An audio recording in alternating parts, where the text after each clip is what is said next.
Hello everyone, how's it going? Welcome to a brand new Wild Rift video. In today's video, we'll be taking a look at everything you need to know for patch 2.3 on Wild Rift. We'll be taking a look at the new champions that are coming, the new runes that are coming as well, new skins, and so much more. But before we get into today's video, just to remind you all that XL are giving away a free Wild Rift skin. All you have to do is like the video, subscribe to the channel, and comment down below. And we'll pick a winner when the next Wild Rift video comes out. Just to let you all know that this giveaway is for EU and SEA servers only. But without further ado, let's head into today's video. First new champion that will be hitting the Rift this patch is Riven. Riven is a melee fighter that uses her abilities to dash in and out of fights. She's mainly used in either the Baron lane or the mid lane as like a solo lane champion. And she's one of them champions that have a lot of outplay potential, and I think a lot of people will enjoy when she hits the Rift. Also hitting the Rift this patch is Irelia. Irelia is a melee fighter that also can play in the Baron lane or the mid lane, and she uses her blades to dash, stun and slow enemies to get an advantage and kill off your enemies. She's another champion that has a lot of outplay potential, and again another champion that I think that everyone will enjoy. The two other champions that have been confirmed to come out this patch are Lucian and Senna. Now, even though we didn't get a release date for these two champions, we'll most likely see them on the back end of the patch near July. As Riot said before, they're roughly scheduling around 2 champions every single month. Now, Lucian and Senna are this scary bot lane duo. Lucian is mainly an AD carry, but can also be played in the solo lanes. He uses his fast attacks and skills to deal a lot of damage in a short amount of time. Whereas Senna is mainly a support. Senna uses her big gun and her souls to support her team and to kill off the enemy carries. Now let's talk about some new and returning features that are coming to the Rift this patch. First up, we have Close Friends, which allows you and your closest friends to level up together and earn new friendship titles. You can invite up to 20 friends to be your close friend, and once your friend accepts the invitation, you'll be able to increase your friendship level to up to 4 different tiers by playing together and gifting each other. You can also browse a timeline of your memories together through playing Wild Rift, and you also have some other upgrades as well, which include shared champion pools in PvP and co-op versus AI. There's online notifications, friend status streaks, and you can show off your status to other players in game. Another amazing feature that Riot Games will be adding to Wild Rift this patch is to do with the ranked champ select, which allows players to now switch their draft order to better accommodate comfort picks and counter picking. Riot Games have also added some more network tools, which now allow you to check your connection before you get into a game through the icon on the top right hand corner of your home screen. And you can also run a network test based on the game you just played. So you can use these features to diagnose any issues that were impacting your gameplay. And finally, we get to see the return of all random, all mid, or ARAM. If you haven't played ARAM already, ARAM is a 1 lane based map, and your champions get picked at random every time. So it's a really good way of jumping into a quick game and practicing some new champions and trying out some new champions that you haven't tried before. Now moving on to the rune changes, there are a bunch of rune changes. Some have been removed, some have been added, and some have bbeen changed. But let's dive straight into it and take a look and see what's changed. First off, one of the biggest changes is Kleptomancy is being removed and being replaced by Phase Rush. Just hitting a champion with 3 separate attacks or abilities within 3 seconds grants a large burst of movement speed and resistance to slow. Really good rune on champions like Darius, Galio, Aurelian Soul, basically champions that can dish out damage really quickly and get your abilities off really quickly, and champions that want to keep up with the enemies. Next one is Font of Life is being changed at the moment. You have to impair the movement of an enemy champion, so it's either rooting, knocking up, anything like that. But now with the change, all you have to do now is just hit an enemy champion. So hit an enemy champion with an attack on ability marks them, and then when you or allies damage the marked champions, you heal those allies and yourself. So a much easier way to proc Font of Life. At the moment it's a bit awkward sometimes on some support champions, so making this rune a bit more viable. For the domination runes, there are a couple of runes that have been changed. Gathering Storm now, instead of giving 2 AD or 4 AP every 2 minutes, it now goes up by 1 every time every 3 minutes. So now it'll be 2 AD or 4 AP at 3 minutes. Then at 6 minutes, it's 5 AD or 10 AP. Then at 9 minutes, it's 9 AD or 18 AP. So instead of going up by 2 every single time, it now goes up by +1. So it'll be 2, then you add 3, add 4, add 5, add 6, and so on. So it becomes a very, very scary rune now if you want to scale into the late game. And also, champion has been changed as well. It's actually been nerfed. So the bonus damage has gone down from 10% to 8%. And the bonus damage loss on death is gone from 5% to 4%. That means you're not going to be dealing as much damage in the early game. This rune was used quite a lot, especially in solo lanes. Allowing you to deal that extra 10% damage to win out your lane was really, really strong. So nerfing it down a little bit so people can start using other runes and start being a bit more versatile. Now moving on to the Resolve runes, which is the third rune choice. The Resolve rune, there's a bunch of changes with Resolve. Backbone is being removed, Regeneration is being removed, and Spirit Walker is being removed. And they're being placed by Bone Plating, Second Wind, and Adaptive Carapace.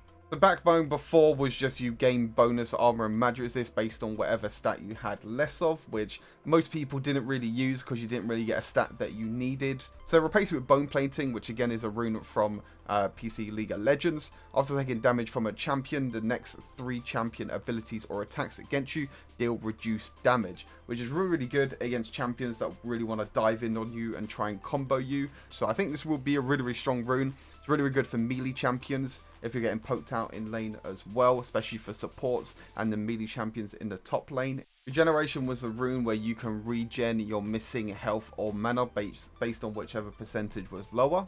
The Second Wind, again, another rune that's moving over from PC League of Legends. You gain increased health regen.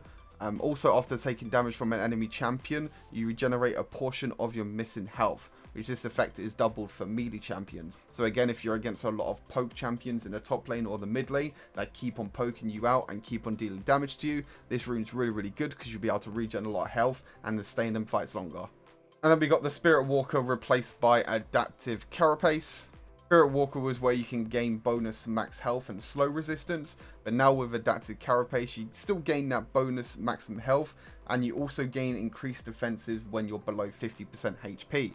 This new rune could be really, really strong. It's a brand new rune that they haven't added before into PC League, and honestly could be a really, really strong rune depending on how quickly you get to 50% HP, especially on the squishy champions. Most of the time you're going to get one shot when you're below 50% HP, but now being able to get the increased defenses, which will probably be the armor and the magic resist, could keep you alive a lot longer, and you gain that bonus maximum health at the start of the game as well, so it helps you out during the laning phase. Another change in the Resolve tree is that conditioning is getting buffs. So before the patch, you gain 8 bonus armor and magic resist after 5 minutes of the game. But now you still gain that bonus 8 armor and magic resist after 5 minutes in the game. But now every 2 minutes after that, you gain an extra 2 bonus armor and 2 magic resist. If you scale well into the mid and the late game, say about like 15 minutes, you can gain a lot more armor and magic resist, which could be really, really gold efficient and be super, super tanky. And then lastly, we have the inspiration runes. Mastermind is being nerfed. So before the patch, you deal 10% bonus true damage to epic monsters and turrets, and you gain an extra 100 gold and 500 XP upon taking or assisting in these objectives. This rune was really, really strong, especially on junglers, and you even took it on some AD carries or even some laners as well that can bully out and take towers really, really quickly. It's a really easy way to get that quick and easy gold, quick and easy XP, and you can get that big early lead. But now what they're doing, they're keeping the bonus true damage on to epic monsters, so it's not hitting the junglers that much. But now they're changing it so you only deal 10% bonus damage, which is adapted damage to turrets. So instead of doing true damage to turrets, so it ignores the armor and the magic resist, now you deal bonus adapted damage, which will be either AD or AP. But now the armor and the magic resist from the turrets is now going to take into effect when you get the bonus damage, so you won't be able to take towers as quickly as before. And now you earn extra gold, so you can earn an extra 120 gold upon taking or assisting in these objectives, but you lose being able to get the 500 experience. So they're making it so you don't get this big early lead and experience if you're able to take early towers or early objectives like the dragons or the Rift Heralds. And lastly, we have a buff to Sweet Tooth, which is a really good change and one that I'm really looking forward to. If you didn't know before the patch, Sweet Tooth increases honey fruit healing effect, each fruit also providing bonus gold. Still does the same thing, but the good thing is now is that the bonus gold that you get is when you or a nearby ally eats honey fruit. Now, most of the time what happens in the bottom lane is that the AD carry pretty much takes a Sweet Tooth all the time. Doesn't even matter how low the support is or how low anyone else is on the map. Most of the time you leave the fruit to the AD carry because that's the lane that mainly takes Sweet Tooth because of the bonus gold and because of the bonus healing. But now your nearby allies can take the fruit, and if you're nearby them, you also get the free gold. Is really good. So now in lane, if your support is really low, your support can take the honey fruit, and as long as you're nearby, you'll still get the bonus gold, which is a really nice change. Now let's take a look at all the champion changes that will be happening in 2.3.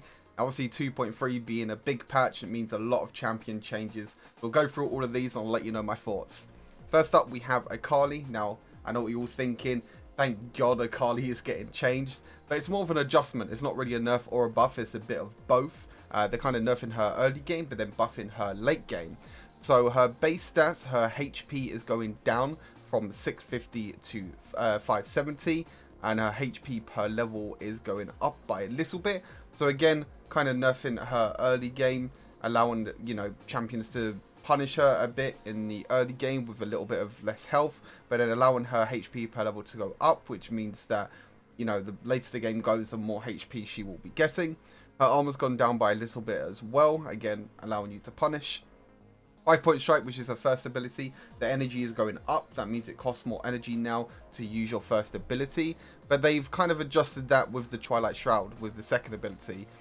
You still restore 80 energy, but now it increases the total energy by 80 when Shroud is active, which means that even though the first point strike is more energy, like costs more energy to use, you now gain more energy when you use your Twilight Shrouds. So allowing people that are really good at Akali and really know her kit to take advantage of it. But really nice changes overall. Shuriken flip. The first part of Shuriken flips, so the Shuriken base damage is getting lowered, the AD ratio is getting lowered, and the AP ratio is getting lowered. So that's the first part when she throws out a Shuriken. But is getting nerfed, but the dash, the base damage is going up, the AD ratio is going up, and the AP ratio is going up, which is the second part. So if you hit your Shuriken on a minion, champion, anything like that, you can dash to that champion and you can do a bit of damage. So allowing you to dash in to deal more damage is really nice, but obviously you sometimes put yourself in a bit of a tricky situation. Then finally, the perfect execution, the ultimate. The first cast is going from physical damage to magic damage, which is a really huge change. Obviously with Akali, you don't really build that much physical damage, you mainly build a lot of magic damage. So allow your first cast on your ultimate to do a lot more damage. And it also has a bit of AP ratio there as well, which is really nice. And then the second cast, the AP ratio is going down and the maximum AP ratio is going down. So again, across the board, buffs and nerfs.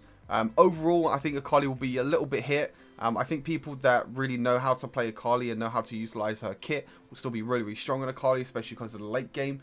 Take a look at Blitzcrank, a few changes here. The mana barrier, which is the passive, which is the shield that you normally get when you get below a certain HP. The cooldown's been reduced from 80 seconds to 50 seconds, so it allows you to play more aggressively. And also the overdrive cooldown has gone down by a few seconds. Some nice changes to Blitzcrank. Probably one of, if not the worst supports at the moment in Wild Rift, just because there's not really any way to kind of make use of his kit at the moment. This might bring him slowly back into the meta, but I don't think it will be enough to, you know, crunch like the S tiers and the S plus tiers supports for sure. Camille, they're just adjusting her a little bit, mainly to do with her controls. Tapcast now detects terrain in front of Camille and fires towards it, and Tapcast will not cast if there is no terrain in front of Camille, which sometimes might mean that you have to aim your ability a lot more, especially with hookshot. But I think most people do aim with hookshot as well, because you want to be able to get to the furthest range terrain and make sure that you get to terrain that you want to go to. Darius is getting another nerf. His passive, his attack damage gained at full stacks, is going down at pretty much every single rank. And when you go up to level 14 and level 15, the numbers become a bit closer between the nerf and the buff, but overall this is a nerf to obviously Darius, especially in the early game.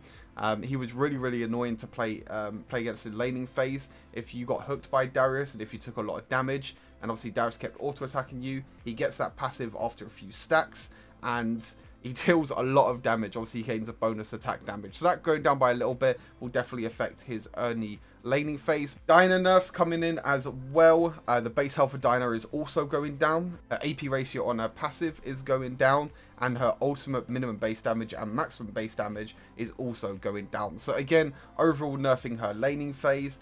Passive for farming and do a lot of damage, and also her ultimate, which is really strong in team fights. So I think this will definitely push her down a little bit. I think even with the health going down of all these melee champions, the rune changes will definitely come into effect and definitely help all these melee champions out. Fizz, his passive over time now deals 200 damage to neutral monsters. So they want Fizz to become kind of a jungle champion now, which would be very interesting to see. Not really too sure if it will actually become a thing, but we'll see. Playful Trickster, which is the one where he jumps up and jumps back down. The mana's going down, the cooldown's going down, and the base damage going up. So overall buffing Fizz. I don't think we'll actually see Fizz jungle, but it is very interesting to see that they're buffing the neutral monsters, like damage to neutral monsters, which would be kind of cool to see. Maybe we'll give it a try and we'll see how it goes. Garen is also getting a nerf, finally. He was really obnoxious, probably one of the best top laners at the moment in the current meta. The health growth is going down by 10, the armor growth is going down by just under 1, and the cooldown of the ultimate is going up. Now, the cooldown of the ultimate is pretty big, especially in the early game, once you get the ultimate first level. Really nice nerf there. In terms of the health growth and the armor growth, it probably won't do that much, to be fair. It will hurt him a little bit, but I don't think it will do that much, in my opinion. You can still build loads of tank items on Garen. You can still do a lot of damage, and he'll still be probably one of the best top laners even after this patch. Gragas is nerfing his second ability. The base damage reduction is going down at every single rank, and the target's maximum HP is also going down as well. Really nice change. Again, it's a bit similar to Garen, where he can just take reduced damage. Him and Garen at the moment is by far the two of the best top laners at the moment, both going full tank. Will this be enough? Probably not. The base damage reduction is really nice, but Gragas does a lot of base damage, I feel like. So even though he builds tank, he does a lot of base damage. Kennen, they're buffing Kennen a little bit. You don't really see Kennen that much at the moment just because of how squishy he is, but he can still be a really important teamfight tool. The base damage of his first ability is going up by 10 every rank, and the cooldown of the electrical surge, which is the one where you can auto attack and deal a bit of damage with electric, the cooldown is going down. So some nice changes overall, but I don't think this will be enough to bring him back into the meta, just because of all these melee champions at the moment, and especially with the rune changes. It's going to be really hard for Kennen to kind of harass during laning phase with all these rune changes. Kha'Zix is getting really nice buff. The isolation radius is going from 400 to 300. So this is basically the radius around the champion that they're basically isolated. So before, the radius was bigger, meaning that if champions were close but quite far away, the isolation damage wouldn't go off. But now the radius is smaller, meaning that champions have to get closer towards each other, or if they don't get close enough, then Kha'Zix can get the isolation damage. So really nice buff. Pantheon getting a nice buff to his ultimate. The ultimate now does armor penetration.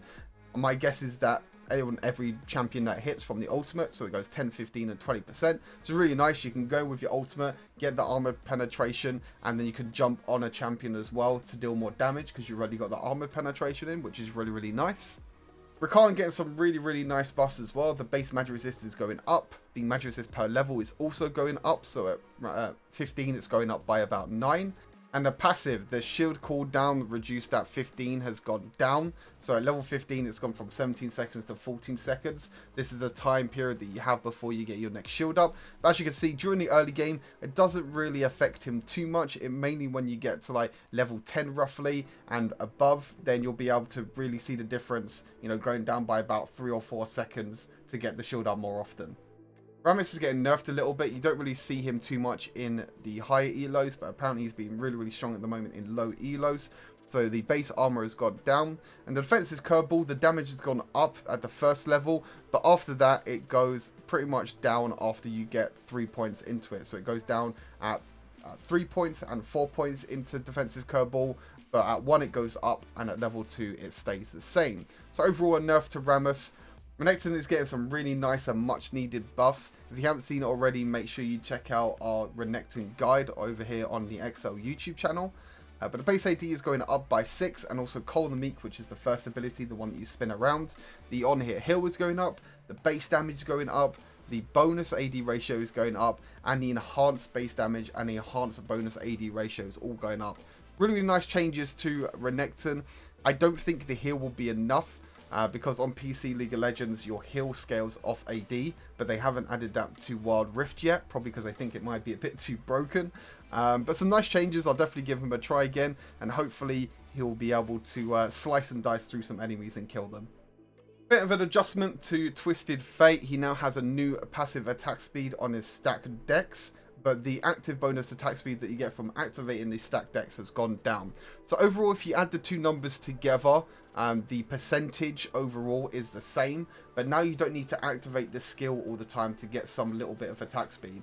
Wukong also getting some nice adjustments, some buffs and some nerfs. The cooldown's going up on his first ability, but now he heals for 10% bonus HP, so you might be able to see tank Wukong become meta, which would be really, really cool. And also attacks from Wukong and his clone now reduce Golden Staff's cooldown by 0.5%. So if you're able to get the extra attack speed from your third ability and use your clone from your second ability, even though the cooldown's gone up by 1.5 seconds, if you're able to get some more attacks in a short amount of time, then you'll be able to reduce the cooldown of Golden Staff and be able to heal every single time as well. It's really, really nice. So overall, I'd say it's a buff, but it can be seen as an adjustment as well. Then the Warrior Trickster is going up at every single rank. This ability was so insanely broken. Basically, is where Wukong can turn invisible. It's where his clone comes in. It's really, really strong, especially when jungle clearing and especially during fights and everything as well. Them nerfing the cooldown and making it longer is really, really nice, which means that Wukong can't run freely and he can't run around as much invisible.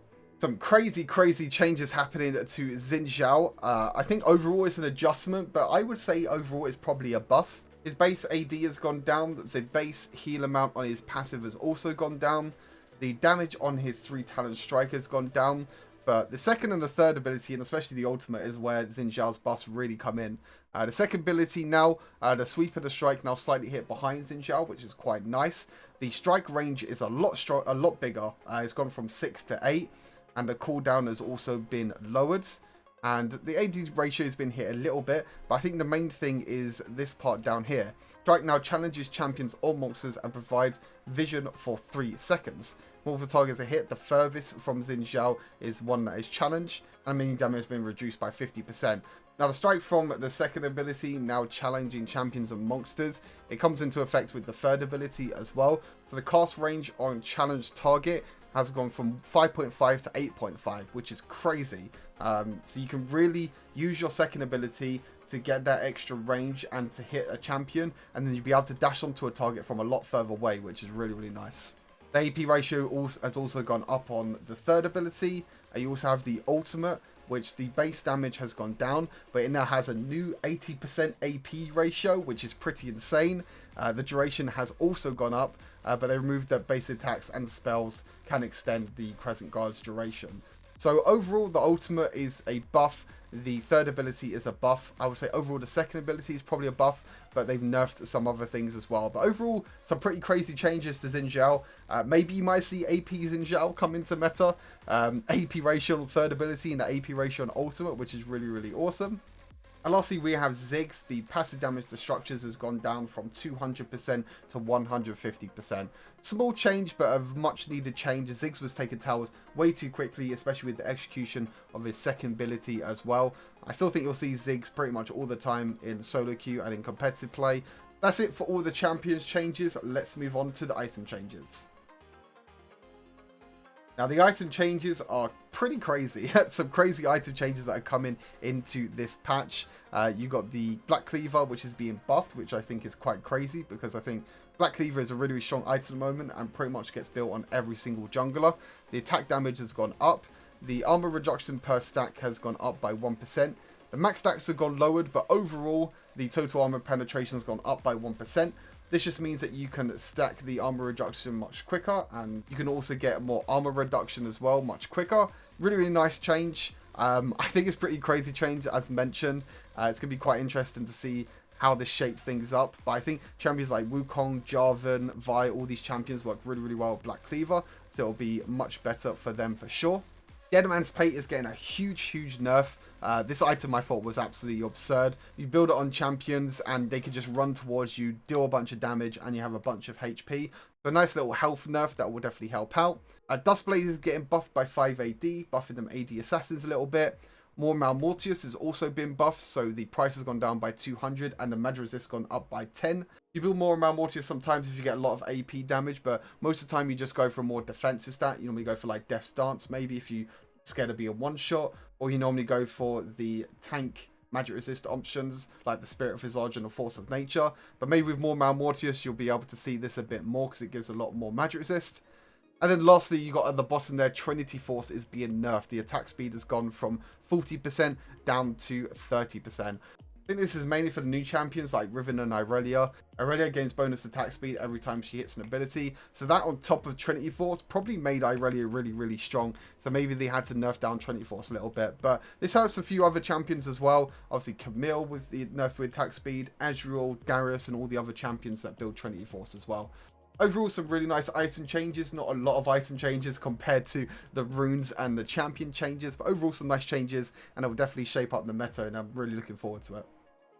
That's all the changes and all the new additions that are happening in patch 2.3. Let me know your best change down in the comments. For me, it's probably the Sweet Tooth change, or I'm actually really glad that Diana is finally get the much needed nerf that she needed to. Maybe she can start one-shotting me. Maybe she'll carry on one-shotting me. Who knows? We'll have to find out. Thank you guys all for watching. Make sure you subscribe, like, and comment down below. And as always, stay safe, and I'll see you all next time. Peace.